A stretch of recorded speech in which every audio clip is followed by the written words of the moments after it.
नमो नमस्ते गुरवे महात्मने विमुक्तसंगाय सदुत्तमाय नित्याद्वयानन्दरसस्वरूपिणे भूम्ने सदा पारदयाम्बुधाम्ने नमस्ते नमस्ते विभो विश्वमूर्ते नमस्ते नमस्ते चिदानन्दमूर्ते नमस्ते नमस्ते तपोयोगगम्य नमस्ते नमस्ते श्रुतिज्ञानगम्य नमस्ते नमस्ते तपोयोगगम्य नमस्ते नमस्ते श्रुतिज्ञानगम्य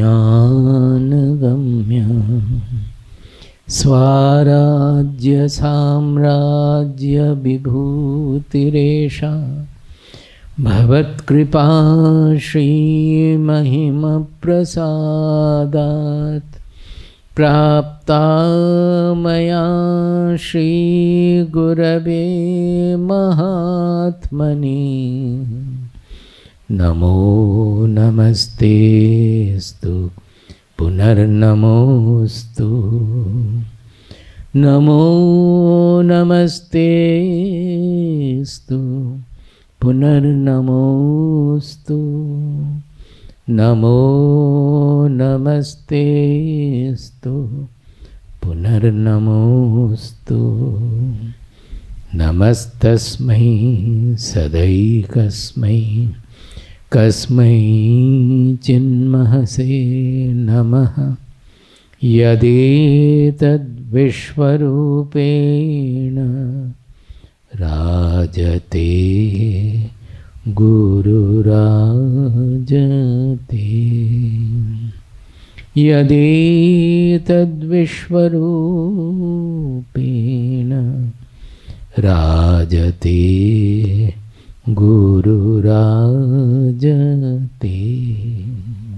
हरि ओम तत्सत्.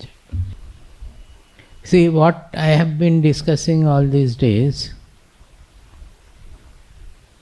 that we have to cultivate the soul dimension, that whatever is our Atma we are talking about, which is unchanging, unaffected, immortal, doesn't get touched by anything, imperishable, infinite or even beyond infinite.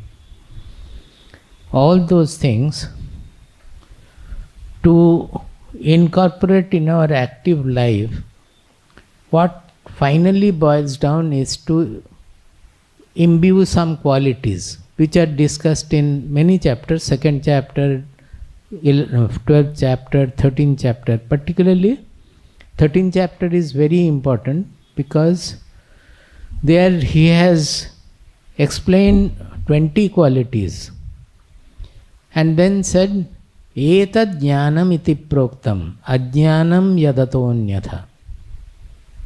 Etat jnanam iti proktam ajnanam yadatonyatha. So it is to be very specific that while discussing about Atma or Brahman or the spiritual discussion, etc., we think that it is a knowledge to be had from the books or by listening or reading or thinking, the knowledge is to be had. Now in 13th chapter, Kshetra Kshetrajna Vibhaga Yoga it is called. He has clearly stated that the knowledge is an assembly, a conglomeration of 20 qualities. What does it mean? That means the Atma we are studying about, it is not anything in the universe, in the objective field. It is our own real identity. It cannot be known as anything in the objectude. It can only be known as I am, like that. So all the qualities of the Atma must belong to me. And what does it mean when we proceed with our sadhana in the world. So all those qualities, if you want to incorporate, I don't know whether I will discuss in this, but I have discussed in great detail 13th chapter earlier also, that amanitvam adambhitvam. Now there, it is there in YouTube also, must be there, 13th chapter. There each quality I have analyzed and explained that the peak of that quality, the parakashta, the peak of that quality, it means the self. That is, whatever is the definition of the self, the parameters of the self, if that quality is cultivated to its maximum, it is the self only. But apparently, amanitvam means not having the manitva. That is, we develop a sort of a prestige about us, and if we don't get that, we get affected by that. Now, where from how do you go deep into it? What is the technique? What is that prestige sense coming from? First of all, it is coming from our constricted sense of identity, that I am this body-mind limited personality, that is what I am. And that people are not appreciating or not giving the proper respect, what it is due. That means I have done this, I have done that, I am a great person who has studied so much and who has done this, done that, and people are not respecting me. So it is all to do with our constricted identity, which we are always identifying right from childhood. So in practicing amanitvam, we have to overcome, we have to transcend that constricted identity. Adambhitvam, dambha and mana, it is a little different. Dambha means dharmadhvaja, we say. That means projecting as something which I am not. Even suppose in puja and all, many things we do in the puja, it is only a show off, showing off. It is not so. So, or I present myself to be a very religious person, or anything like that. So it means that I am trying to again create an impression about what? About my own, again, that's constricted personality, which I am thinking I am. So every time this dambha, mana, these are coming, we can just go through also a little, because this is a practical sadhana.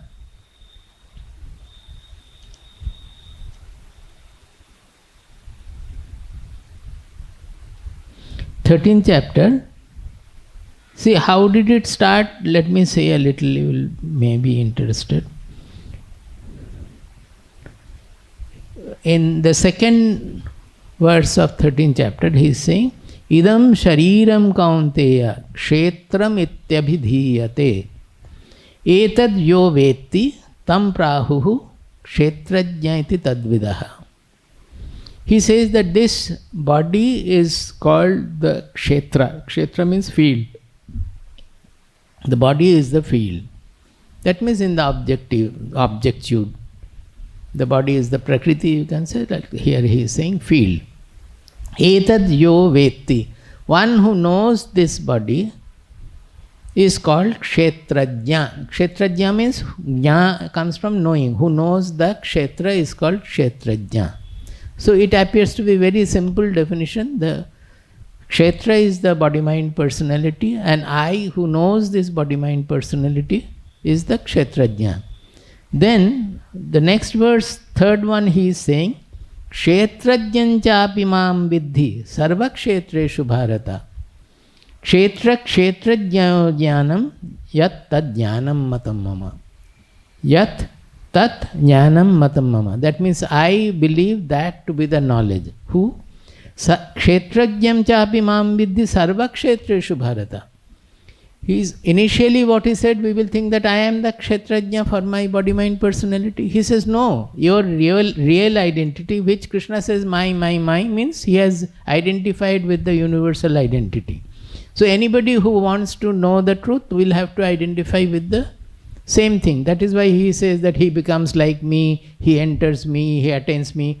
That means what? He also becomes like Krishna, who has identified with the real identity, who has the universal Atma, the one transcendental Atma. So he says that I am the kshetrajna in all the kshetras. So immediately the question will come, the doubt will come. You are asking about manana, this is the manana. The manana will be that, oh, I feel that I am the kshetrajna for my body. I don't feel that I know the other bodies also. So how can I be the kshetrajna, as Krishna is saying, which is the goal of Bhagavad Gita, that we will attain the same dimension of the internal realization as Krishna is presenting. So that he calls as knowledge. That means when we will consider that I am the kshetrajna in everything, for everybody. So there is a confusion that I cannot call me the kshetrajna, although I know my personality, I cannot call me the kshetrajna.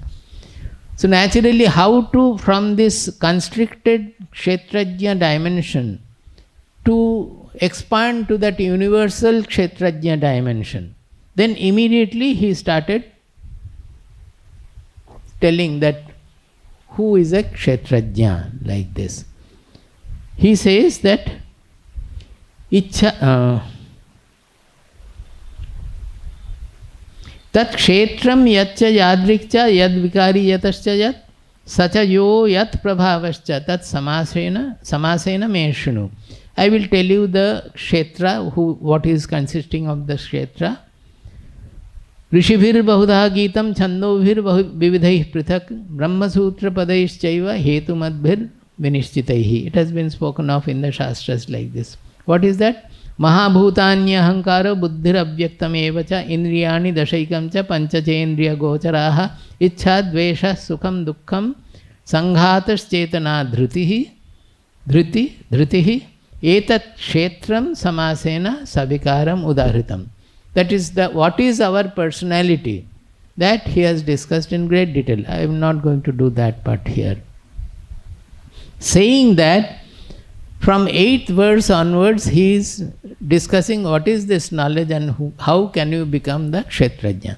There he has identified 20 qualities, and it is ending in 12th verse, where he ends this section with Etad jnanam iti proktam ajnanam yadatonyatha. Then he goes to another subject. That means when all these 20 qualities, the cultivation and imbibing of all these qualities is called the knowledge. Anything else is ajnana. He said ajnanam yadatonyatha. Very emphatic statement that if you don't imbibe these qualities, you may be a master of all the 4 Vedas, all the Upanishads, you can speak very well, you can interpret very well. No. You have to have these qualities. That is how the Bhagavad Gita is always becoming every moment sadhana, everyday sadhana, practical sadhana, where we have to change our personality. And suppose you don't pursue it within the active field, then you will not know where the mana is coming, where the dambha is coming, where the ajnana is coming. All these things will not be caught. We will carry on doing meditation, closing the eyes and sitting in the forest or sitting in the cave. As long as you are not acting in the society, you will never come to know what all animals are sitting in our deepest level of the mind. That is why he is repeatedly saying that not to go away from the activities, but change the activities in the manner that they help you in attaining liberation. And how do you do it? The karma yoga or buddhi yoga, whatever you may say. That is remaining active, doing the activity, with the buddhi remaining fixed in the Atma. And Atma is not an entity where the buddhi can remain fixed. Buddhi remaining fixed in the Atma means the Atmic dimension, the Atmic qualities, the Atmic parameters will have to be imbibed by the buddhi. So that is what throughout we are doing. But the interesting part of it, if somebody can just imbibe these qualities without remaining active, without doing any activity also, then also you will get liberated. Although we are saying, because without the activity we are not attentive enough to detect where all the changes are necessary, where all the expansion is necessary. So we have to remain active. For example, Arjuna said that I will go to the forest, I will beg and I will take up sannyasa and I will do. Why are you asking me to fight the war? Now a person who has contemplated on a war and how to punish Duryodhana and party for 14 years, suddenly one day goes to the forest and sits in meditation and will have... It's not possible. The fitness is not there. So he is saying that no, you have to fight the war. But in fighting you have to change your attitude. Initially when you started, you were thinking that by fighting the war, I will kill Duryodhana, I will defeat them, I will win over our kingdom, and getting the sukha, that yat rajya sukha lobhena, that out of the kingship, I will enjoy the kingship. That was Arjuna's mindset. He says, no, we have to establish a righteous rule on earth, and for that only I am asking you to fight the war, not for your selfish interest or gain or anything. Now while fighting the war, you will have to face your own most beloved grandfather. If you say that no, I cannot fight, then you are not fit for becoming the instrument of this work. If Duryodhana is there and you burn in jealousy while fighting Duryodhana, then also you will not be able to, because that tension and stress created by your jealousy will not allow you to show your excellence. There also you will fail. Not only that, that is not the way. When somebody has to be killed, you have to kill. Not having any vaira bhava or enmity in your mind. I often say the example, when we were in college, that was the height of Naxalite period in Calcutta, here also. But mostly in Calcutta and Kharagpur and all, it was a Naxalite period. Many of our friends and later on students also, they had taken to the Naxalite movement. So it so happened that a boy was sent to college by the parents.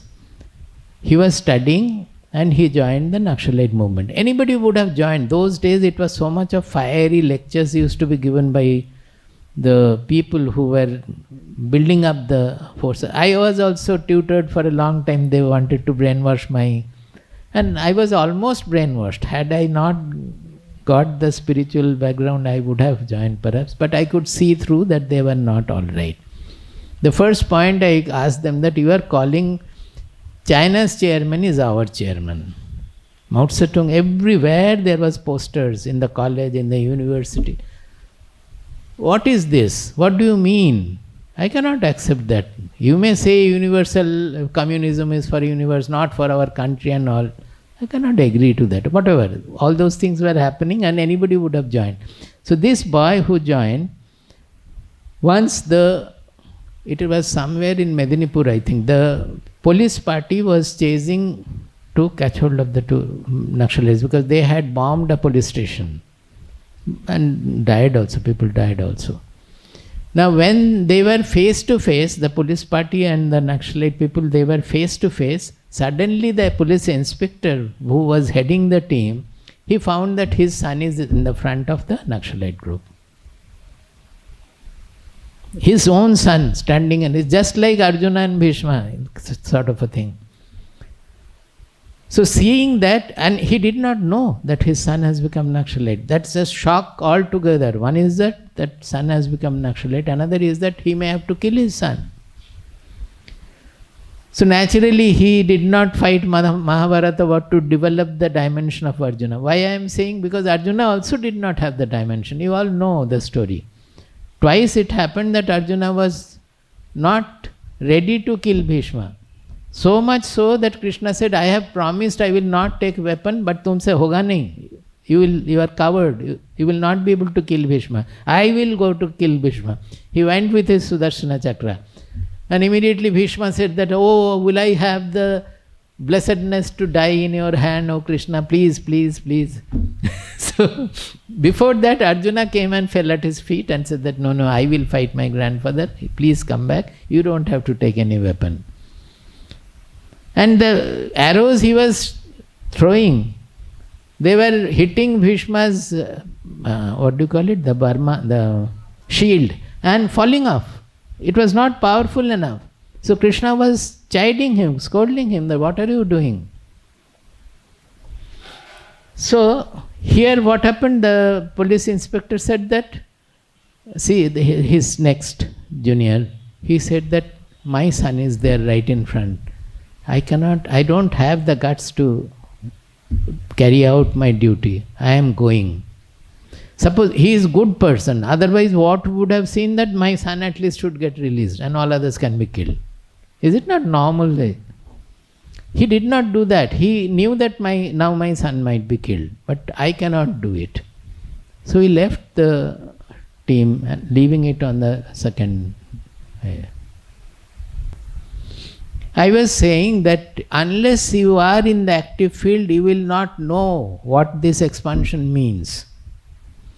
What is the real practical meaning of this kind of a dimension, the soul dimension, to bring it to our mind? We will not understand unless we are active. So saying that, I said actually even if you are not active and you can imbibe this dimension, then the purpose is served. You don't have to do activity. For karma yoga, we always think that it is through karma. But whatever karma yoga is trying to institute in us, if you can institute it by jnana yoga or anything else also, the same purpose will be served. But karma yoga makes it foolproof and makes it fully practical in your life, that you test your life and whether you can do.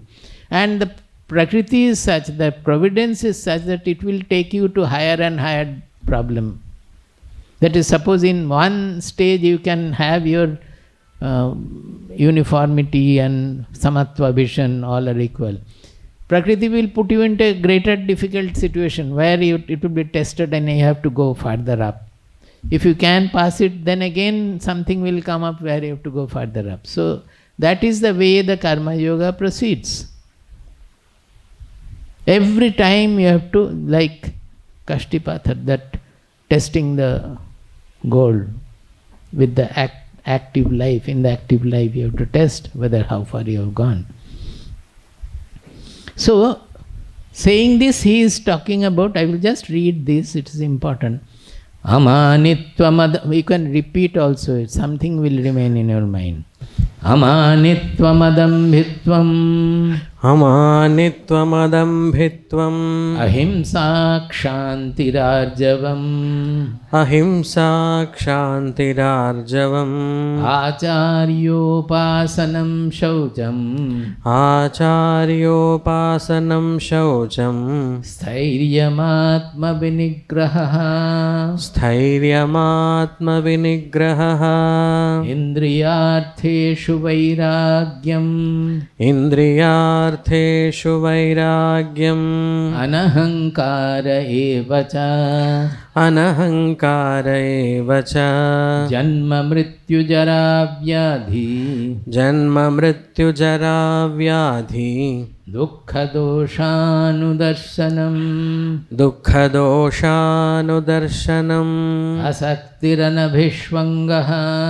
असक्तिरनभिष्वङ्गः, पुत्रदारगृहादिषु, पुत्रदारगृहादिषु, नित्यं च समचित्तत्वम्, नित्यं च समचित्तत्वम्, इष्टानिष्टोपपत्तिषु, इष्टानिष्टोपपत्तिषु, मयि चानन्ययोगेन, मयि चानन्ययोगेन, भक्तिरव्यभिचारिणी, भक्तिरव्यभिचारिणी, विविक्तदेशसेवित्वम्, विविक्तदेशसेवित्वम्, अरतिर्जनसंसदि, अरतिर्जनसंसदि, अध्यात्मज्ञाननित्यत्वम्, अध्यात्मज्ञाननित्यत्वम्, तत्त्वज्ञान Tattvajnanarthadarshanam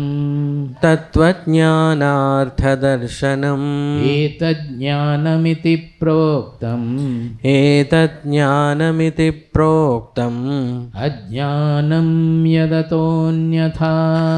अज्ञानं यदतोऽन्यथा. This, if you are interested, you can look into the 13th chapter in YouTube. Each quality I have explained in detail, taking from Viveka Chudamani and other places. There is lot to think, because just when we read the words, some usual meaning only we will know.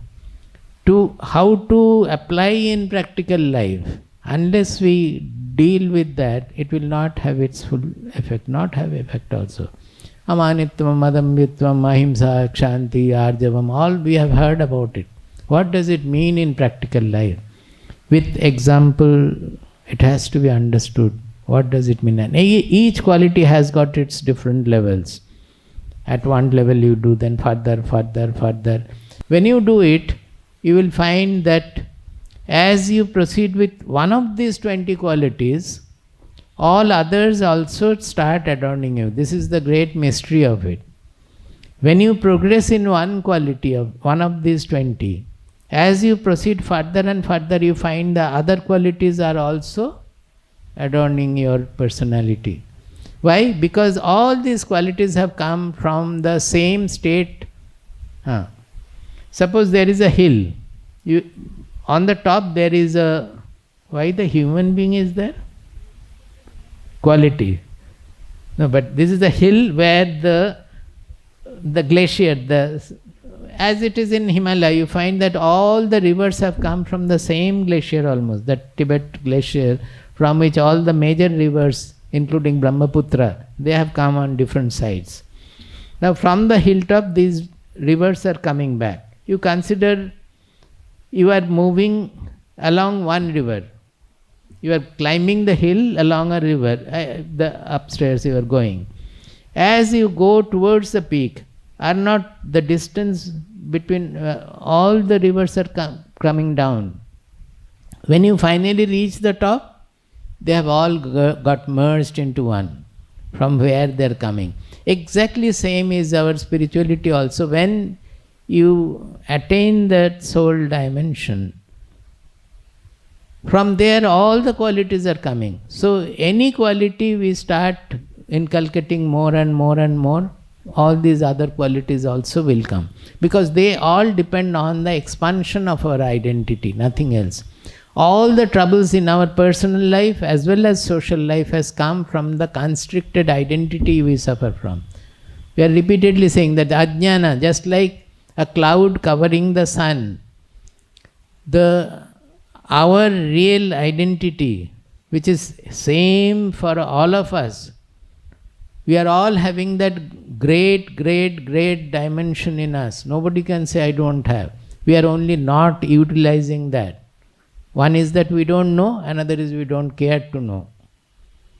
That dimension is there in everybody. So from that dimension all other qualities are coming. And if you proceed to the higher and higher level along any of the qualities, you will find that all qualities are adorning you. Because the constricted nature of the identity is coming down. Your identity is expanding. The whole spiritual sadhana is like that. We start from, according to Shastras, we say Dehatma Buddhi. That means considering our body to be the I, the body-mind personality to be the I. That is our starting point. And what is our end point? End point, so-called end point, is that it is called Brahma Atma Ekatva Bodha. Brahmatma Ekatva Bodha. Brahma Atma Ekatva Bodha.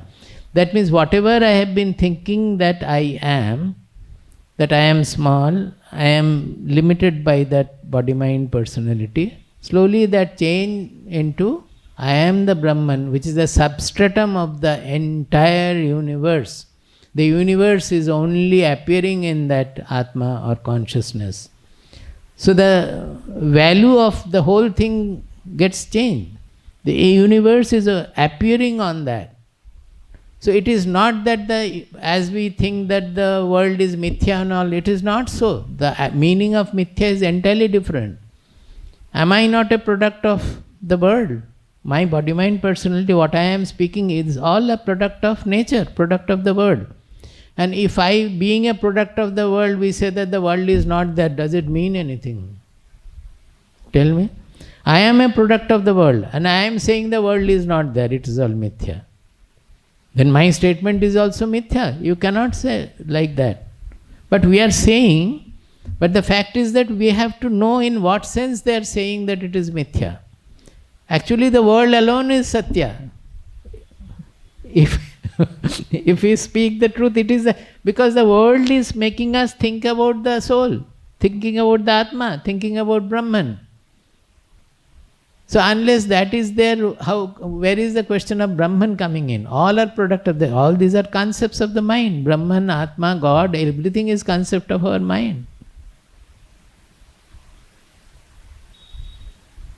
So the basic thing is to understand that what is it in reality. We get too much fixed to the gross appearance of the world. Whatever is solid, that is real to us. Abstract things are not real to us. So the association gets changed. That association has to be shifted to the inner truth. That is the main point there. So I cannot explain all these terms now, but basically whatever I wanted to, it is done. Now let us get back to that. I said that Arjuna was actually not able to do. Krishna had to force him to do. Now go to the Samatva, that is 2.48. 2.48. This is the mainstay of Bhagavad Gita. Samatva yoga, it's a Samatvam yoga uchyate. That means yoga is the Samatva, he has defined. In the 47, the verse says, this is very common and very well misinterpreted, misunderstood also. Karmanyevadhikaraste Karmanyevadhikaraste ma phaleshu kadachana ma karma phalheturbhuhu ma te sangostva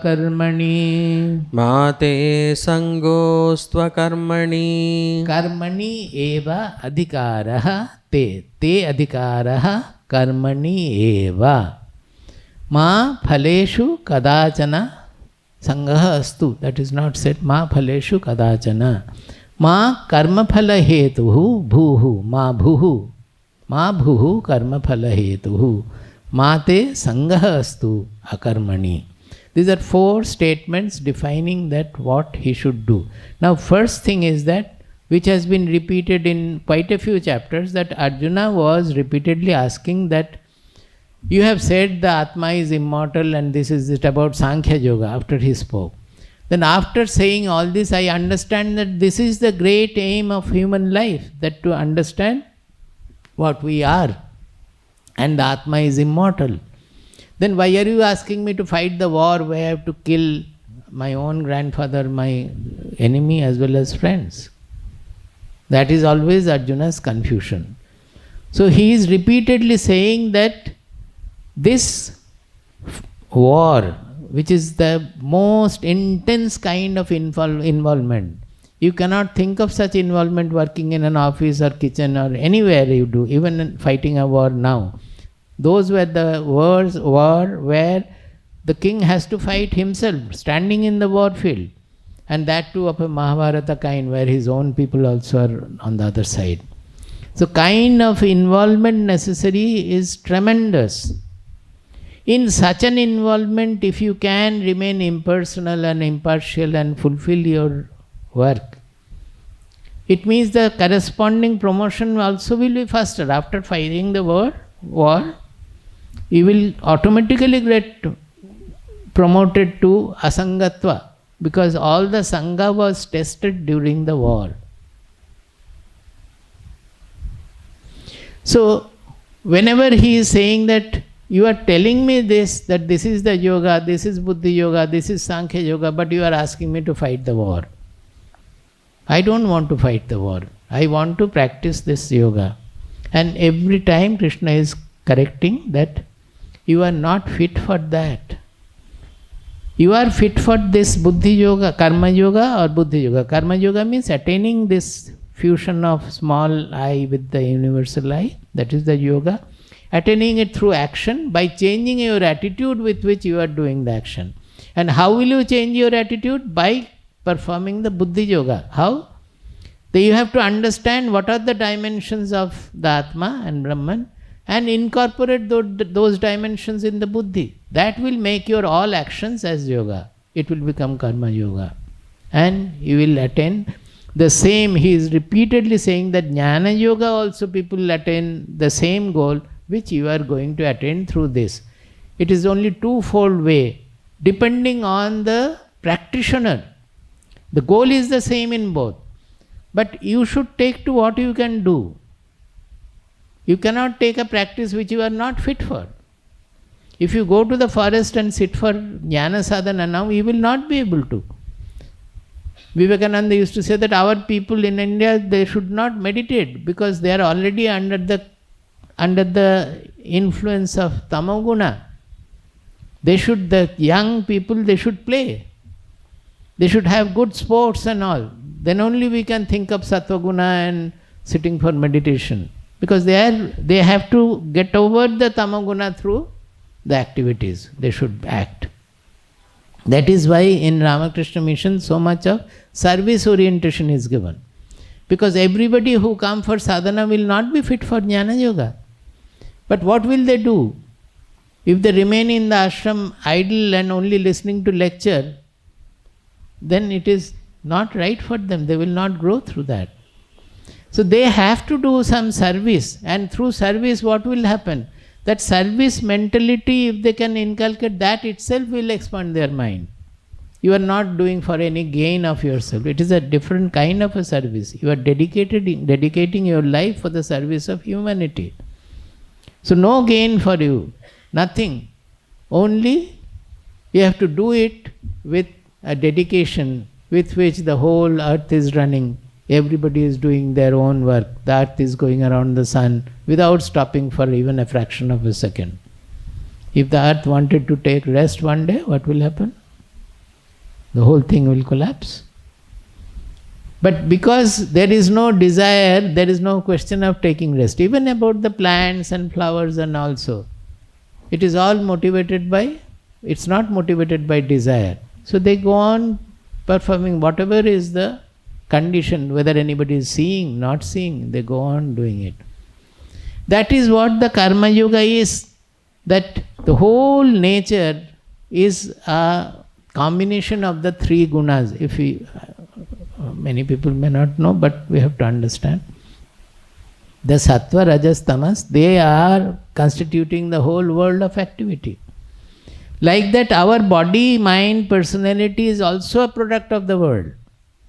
So it is actually guna guneshu vartanta. That is the gunas of Prakriti which have created my body, mind, personality.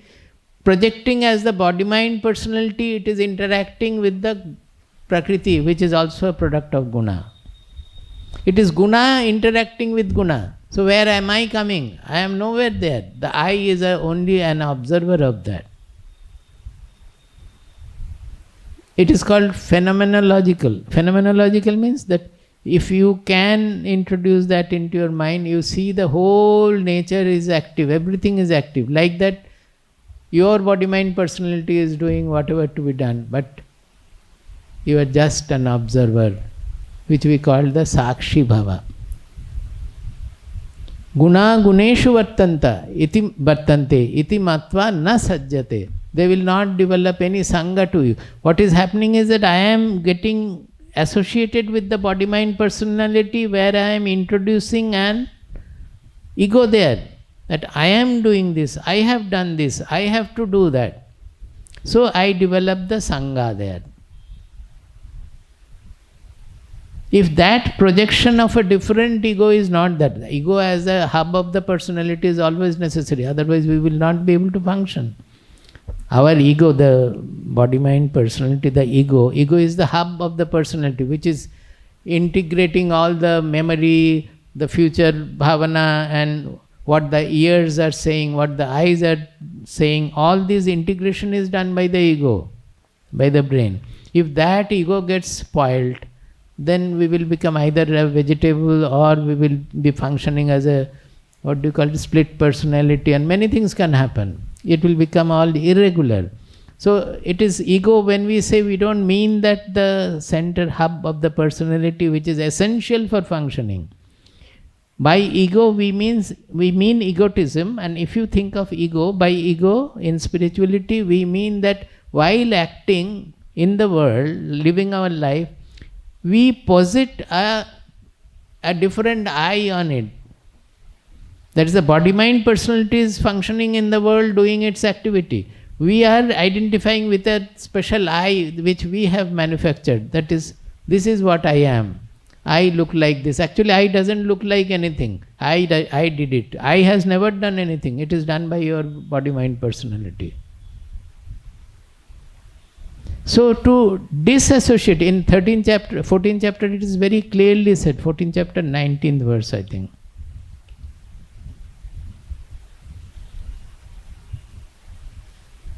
14th chapter is they are discussing the guna and all. 19th verse.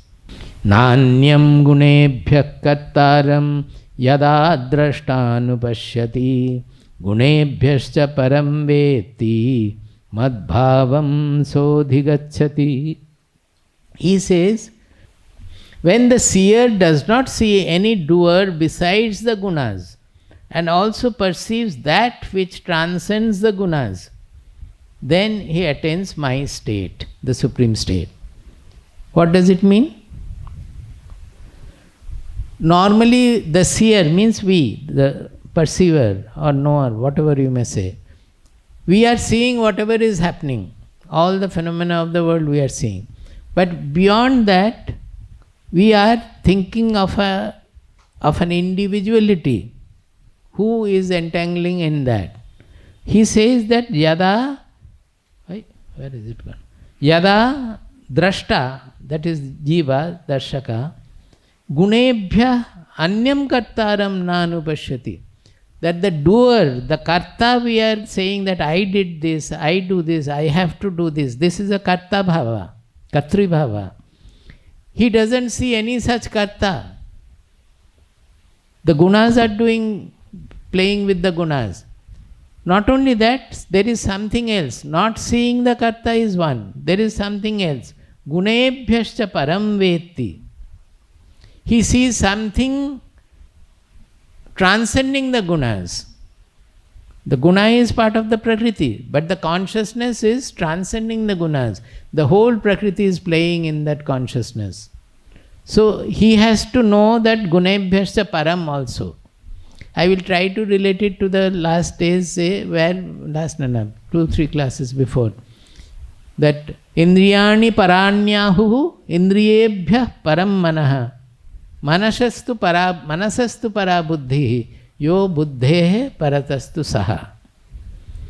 He said that we were discussing how to transform our personality, how we are slave to the world, and from that slavery, how we will become the master of the world. There we said that, well, to control the indriyas, the mind is at a higher level.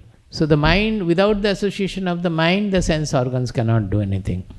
So you can control the indriyas by working from the mind. Then the mind is already impure, it is corrupted by the desires and all. So how do you control the mind? Manasastu para buddhi. You go to buddhi, apply the buddhi to change the mind, to transform the mind. Then, but the buddhi also is within the fold of the gunas. Buddhi also is product of nature. It is also having the 3 gunas. Buddhi can be sattvika, rajasika, tamasika, all these things can happen. It's a combination of all. So how do you apply that already polluted buddhi to control the mind and mind to control the indriyas. It cannot take place. So, first of all, the buddhi is the causal level, the buddhi has to be transformed. So, he says, how do you transform? Yo buddhe paratastu saha. He is indicating to something which is transcending the buddhi. That means it is not within the fold of the three gunas, within the prakriti and all. There is something superior to the buddhi. Saha. That is what I am, that is what everybody is, that is our real identity. Then he says, Evam buddhe param buddhva. Samstabhya atmanam atmana jahishatrum mahabaho kamarupam durasadam. That means you have to operate from that level. Evam buddhe param buddhva. You can know it only with your buddhi, but by purifying the buddhi, you have to know that. So by associating anchoring the buddhi there, the buddhi will get purified. That is what we call viveka buddhi. We have been discussing all these days. So that buddhi will be able to change the mind. Such a mind will be able to change the indriyas also. So the whole the leadership will get inverted. The buddhi anchored in the atma will guide the whole personality. So here also, gunebhyascha param vetti means that, yo buddhe paratastu saha. That which is beyond the transcending the three gunas means which is transcending the sense organs, mind and buddhi, which are all part of nature.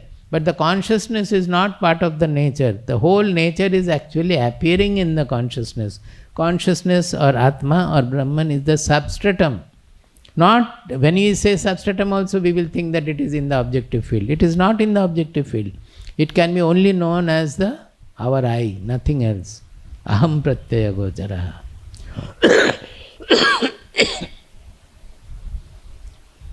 Are you confused enough? Huh? So, he says that one, if he is given to this knowledge pursuit through Shravana, Manana, Nididhyasana, he will attain this goal. But Krishna, Arjuna, I am telling you that so that you can attain the same goal.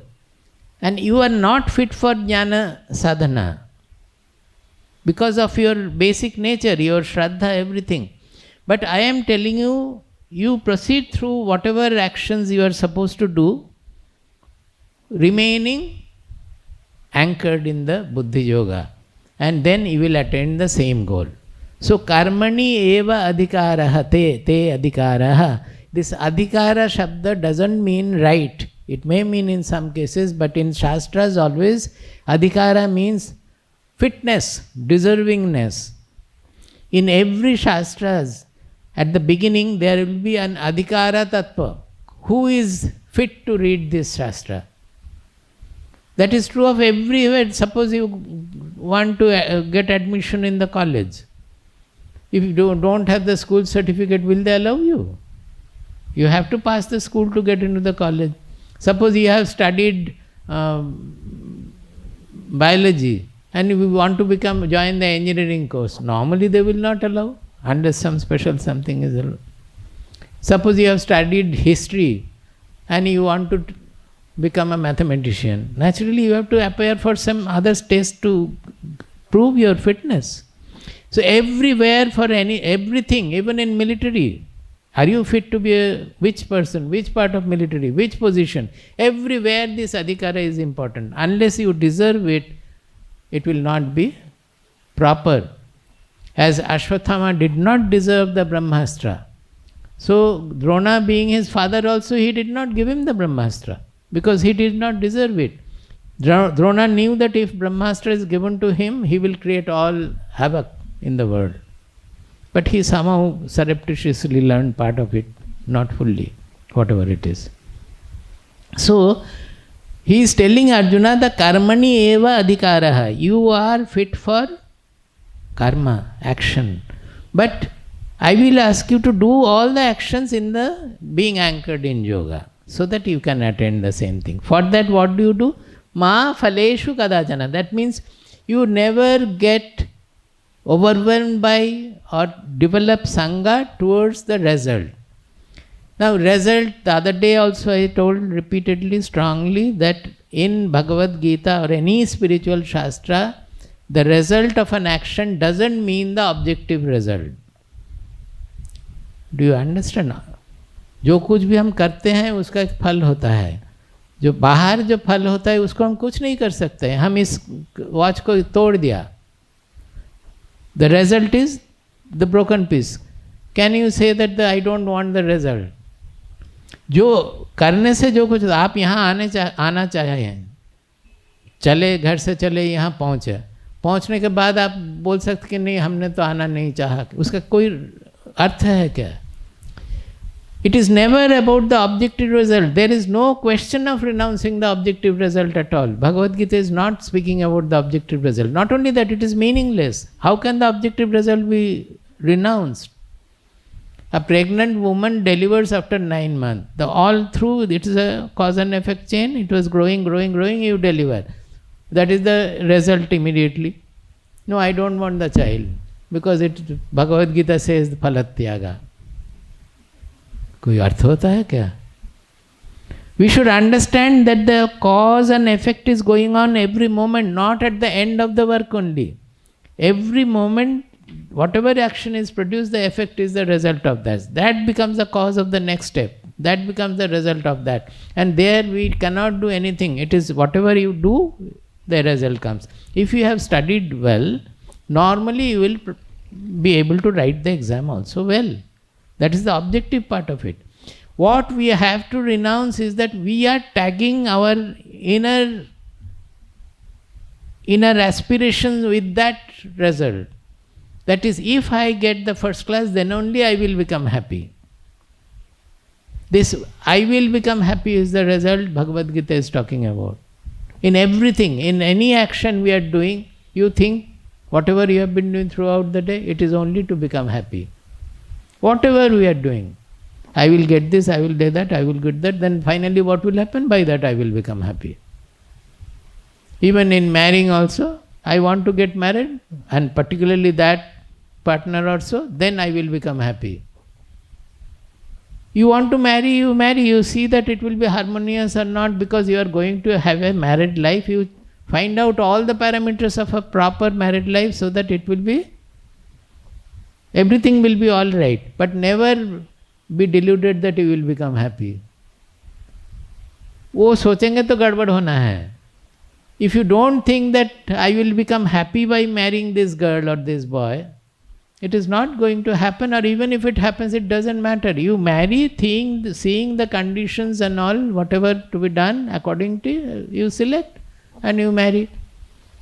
Then you will find you have become much more happy than otherwise. If you had thought that I will become happy, then you will not have that happiness. But without thinking that, whomever you are marrying and you follow the principles of everything and you follow that, you will become happy. People think that the spirituality is asking us to always desireless, Swamiji आप बोलते हैं, कैसे होगा, हम लोगों को तो desire होता है. We don't always saying desireless at all. हमारा धर्म में 4 बताया गया है. क्या क्या है? धर्म, अर्थ, काम, मोक्षा, है नहीं? If the Shastras are wanting you to avoid kama completely, then will they keep the third ashrama, third purushartha as kama? Purushartha means purushasya artha. That means whatever we gain by applying our willpower, by applying our effort. Purushartha means paurusha. Paurusha means willpower, our self effort. Whatever we attain by applying our self effort is called purushartha. So the first self effort is to apply to know what is the dharma. Dharma means not religion. Here dharma means the principle which is sustaining life, which is sustaining nature. The harmony in nature. We have to learn how to live harmoniously so that the nature is sustained, our life is sustained, goodness is sustained. That is dharma. Now once you have learned the dharma, you are supposed to earn, that is artha. You are supposed to earn your living By remaining in dharma, these four are not segregated. They are all integrated, interrelated. So you cannot earn flouting dharma. Now dharma tells you that don't do anything wrong to anybody. Do what you would like to do to yourself. To be done to yourself, you do for others. So you live a life properly, earn properly, following dharma. Then after you have earned, if you want to get married, you marry following dharma. The dharma is the fundamental plinth, the basis, foundation. So you marry following dharma, you analyze where it can become best possible harmony and all, you analyze that and you live. And live in the manner so that you don't flout dharma there also.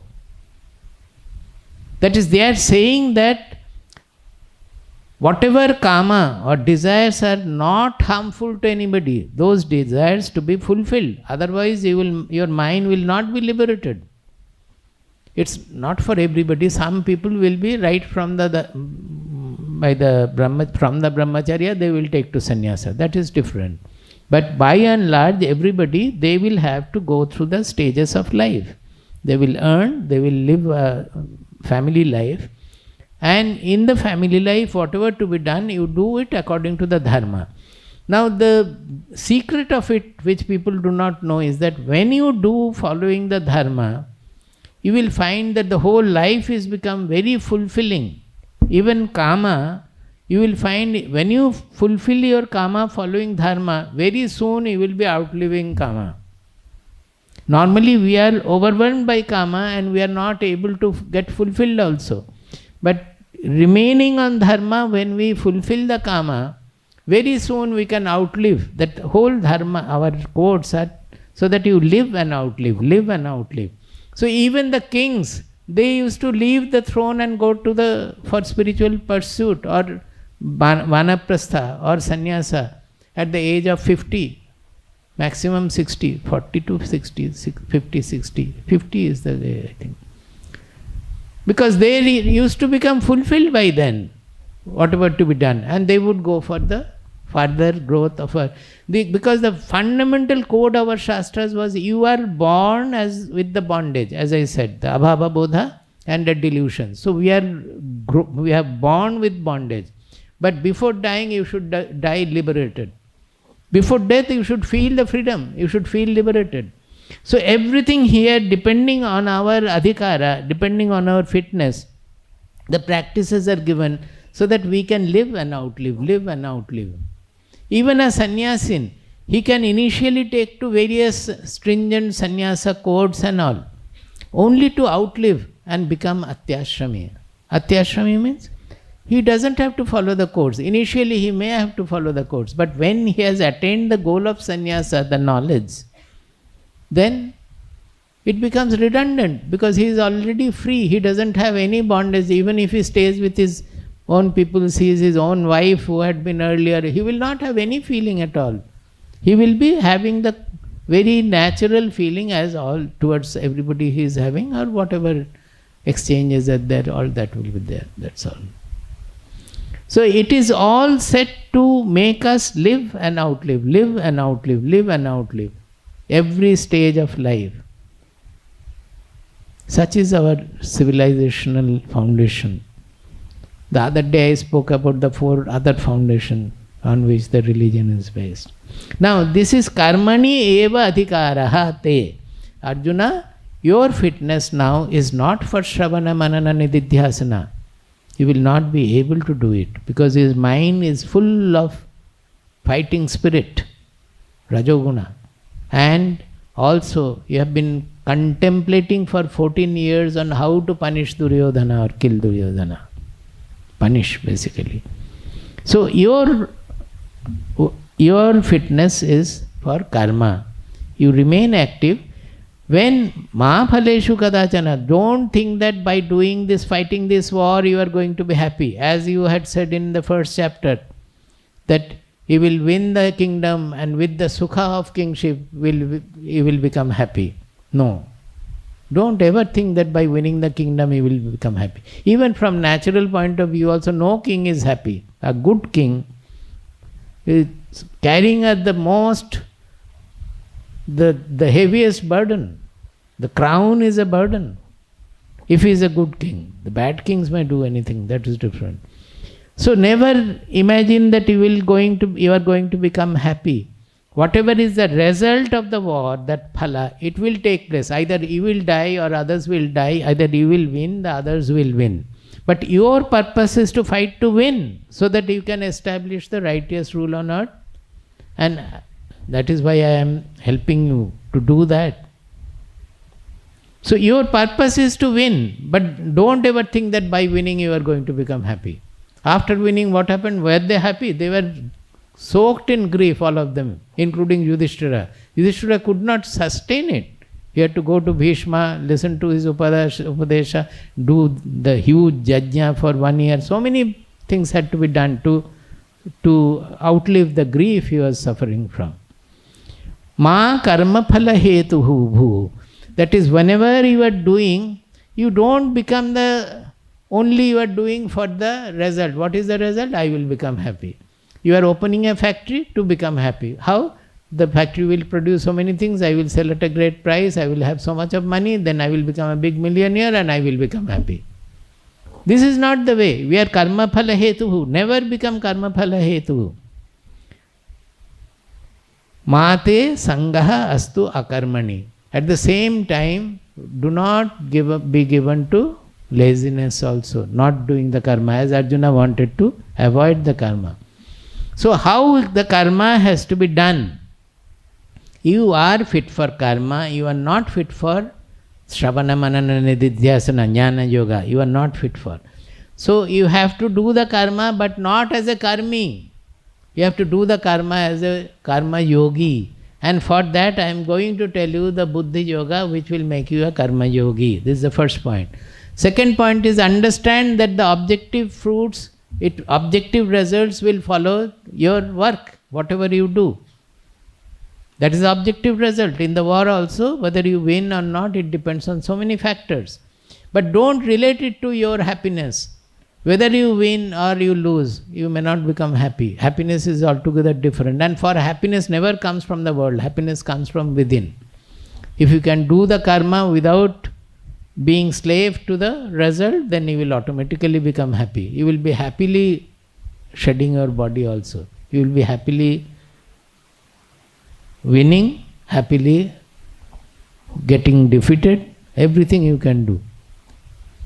Because the happiness is right within, it doesn't come from the world at all. Then saying that, he is saying that how to do the karma. Yogastha kuru karmani sangam tyaktva dhananjaya siddhya siddhyo samobhutva samattam yoga uchyate. That yoga which I am going to tell you, that is defined as samatva, equal vision. What is equal vision? Siddhya siddhyo samobhutva. Whether you win or get defeated in the war, know that you are fighting the war to win, but the result, the winning or getting defeated, it is part of the objective, whatever you are doing. In both cases, you will remain uniform. Only when I win, I will be happy. If I get defeated, I will not be happy. It's not so. You are fighting the war. So for what? For winning. You try to do everything to win the war. But never ever connect your happiness to that, the result, internal result. External result is to win the war, no doubt about it. If you are opening a factory, is it to, suppose you are opening a factory for making car. Are you ready to see that the factory is producing shoes instead of cars? No. You want cars to be made. And what kind of cars? By the time the first production takes place, that cars should have a demand in the market. You cannot produce a car which has become backdated 10 years ago. So you have to think, take advice from everybody, do everything well, so that the purpose for which you are doing the karma, that is satisfied. But in spite of that, the success can be partial, can be full, can be failure, anything can happen in the process. If you do it well, the possibility of success is maximum. And you are doing it for production, you will full concentration will be on the production. But suppose something happen on the way, an earthquake also can take place, or market can go haywire, that when you are producing the car there is no demand. It can happen. Then you should not commit suicide then. You should take it that I have produced thinking everything. Whatever I could think I have thought about, and I have given myself to that. But so happened that the society has changed, and by then I don't have the selling capacity. So how best it can be, can I do away with, or whatever to be thought we can say. Instead of that, what we are doing, it is why people all over have taken to this shloka, because they consider it good for management also, or any work also. Because our fixation on that, whether I will be successful, whether I will be happy from that anxiety, that takes away our efficiency. It is creating a stress in the mind about the result. When we are thinking of the result, why are we thinking of the result? Because our happiness is connected to that. If you disconnect the happiness, then fully your concentration will be on the result, and do it for the best. Then the mind also will be tension free, that anxiety of will I fail, will I be successful, or will this happen, will that happen, that will not be there. So the mind will work on full efficiency, and you will be able to devote also. Because of this desirefulness of the mind, we are never able to apply ourselves 100%, that anybody can think. Even in small things, we always tell in ashram, you are pouring water. You should pour the water just below the full glass. You should not pour in a manner that it will spill up, or when they are taking it will fall. All these considerations should be there, and you should not fill it too little also, like a kripana. So it should be, say, about 90% or so. Now while filling, we find that they are not able to fill. So the trouble there is, we explain, I don't know what has happened now, I have not gone to the nakshatra for a long time. So the trouble is that while pouring the water, they are thinking of the something else. Morning I did not go for prayer, that thought is coming then. And if he had gone to the prayer, then at that thought will go, yesterday I did not take food, or some wrong, the marketing was not proper, I did not cook properly.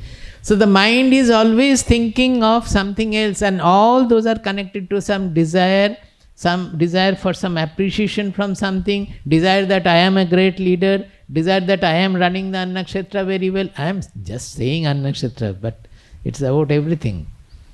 Everybody should not look at the Annakshetra people that I am criticizing them. It is for everything, it is like that. But this anxiety and desire, they are taking away our efficiency. That is what I want to.